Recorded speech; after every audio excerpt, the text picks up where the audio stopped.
and welcome to Read Becca. Today we're going to do the book Nostalgia Tag from Everybody Who Reads It Must Converse. Noah's channel is great. I just discovered it a couple months ago and really enjoy Noah's discussion style and live Friday reads. So highly recommend you check that out. I will link down below.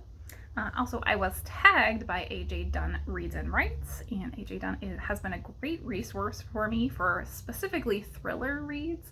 I've really been enjoying seeing AJ Dunn's content, so I will also link AJ Dunn down below. So let's get into the tag.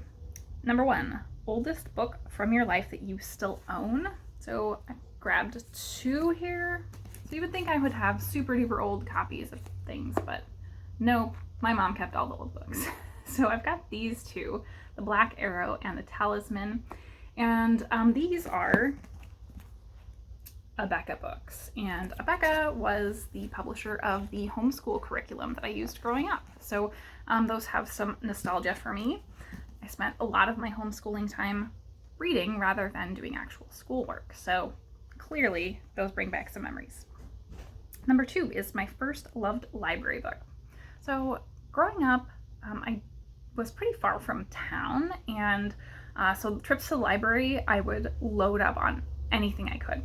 I also was not allowed to read fantasy, so I was constantly skirting the rules, though, by reading folklore and fairy tales, any that I could get my hands on. So I think probably my strongest memory there is Andrew Lang's colored fairy tale books. So it was things like the Blue Book of Fairy Tales, for instance, and they were just random collections of fairy tales as far as I know. And I've looked into getting collections of those, like a complete collection, and they're hundreds of dollars. So I would love to have that in my collection now. You can download them for free online because they're sufficiently old. So I have read through some of them since my adulthood, but I would love to collect those. They have some great memories for me from checking those out over and over from the library. Number 3 is a book given to you. This one doesn't have any real nostalgia to it. I haven't gotten many gift books, but I got this last year for Christmas. This is Roughing It by Mark Twain, and most likely it was just a nice copy of a book that was on sale. Number 4 is a book recommended to you, and I don't have the first book of Discworld somehow, so we're going to use this as a placeholder for all of Discworld, really. So my boyfriend in college very strongly recommended to me to get into the Discworld series, and I started, I think, Small Gods in his car. I picked up and started reading it and couldn't get into it, mainly because my impression about what it should be was so wrong. And then I came back to it years later and was like, wow, this is not what I thought it was, and I love this. So that first false start was bad, but I absolutely love the series. It's obviously one of my favorite series of all time. It's right here on my favorites shelf. So yeah, that one is a big one for me. Number 5 is a buddy read text. And I'm currently buddy reading The Best of World SF with Shannon from That's So Poe. So it's been a very fun buddy read, and it will be very nostalgic for me because it's my first buddy read since I joined BookTube. So that's really exciting.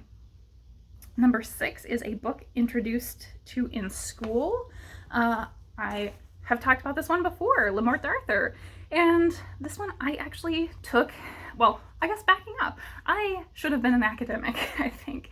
When I was in college, in university, really all through college, I took as many courses as I could. I took everything as electives that I could. I crammed in all of the credits I possibly could.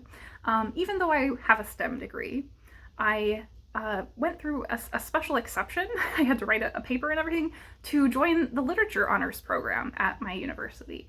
And in doing so, there was a course available that involved studying the history or mythos of Robin Hood. And so we studied this as part of that. And there was a follow-up to take a semester in Harlexton, England at Harlexton College. And unfortunately, had I extended my university time past graduation, I could have done that. And I will forever regret not going to Harlaxton College for a semester, purely for monetary concerns, basically. But I really enjoyed that semester. It was absolutely wonderful. So this will always have good nostalgia for me. Let's see. Next one is 7 genre fiction that inspires nostalgia. And I've got Ursula K. Le Guin's Wizard of Earthsea, or the Earthsea series. This one is Tombs of Atuan, but I am using it as a stand-in. So in my first college, I went to a community college first, I discovered the fantasy in the children's fiction section, and I had never really read fantasy before then, other than like Chronicles of Narnia and some Christian fantasy.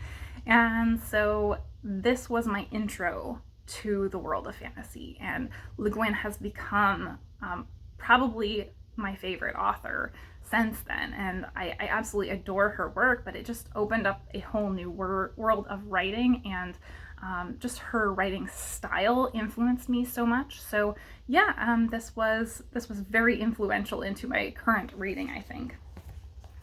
Number 8 is a literary work that inspires nostalgia, and I have Candide. So Candide is one that inspires nostalgia for me because I took French in high school, and I read this in French, and I have not actually ever read it in English. So I have this English copy, but I have not read it, and I do want to get to it sometime soon because I kind of had that realization since I bought it, and I need to get back and read it. Number 9 is a spiritual text that inspires nostalgia. And this one is not quite a spiritual text, but it's close. So this is a concise introduction to Islam. And I got this because, yet again, this is related to that honors literary course. The semester after 9/11, they decided to alter their non-Western cultures course. Usually it had a focus on Asia, and the year that I was there, and after 9/11, they decided to alter it in order to focus on Islamic studies. And so that was completely new to me. And so this was my very first exposure ever to anything to do with Islam. And the same deal for most of the people in the course. And that was really amazing, being at a relatively fundamentalist college, a religious school, and the literature program was definitely the more progressive end of the school. But I just enjoyed that they exposed me to that. And so this has a ton of nostalgia, and I've since, read more and explored more on my own, for sure. So those are the prompts. Folks, I want to tag. There are a couple people that I don't think I've seen do this, and I don't think I've tagged before. So I'm going to tag Michelle Lexi, who I don't think I've tagged before. I'm going to tag Shannon Riddler, and I'm going to tag Berna's Bookish Adventures. And I think that is it. So thank you all so much for watching.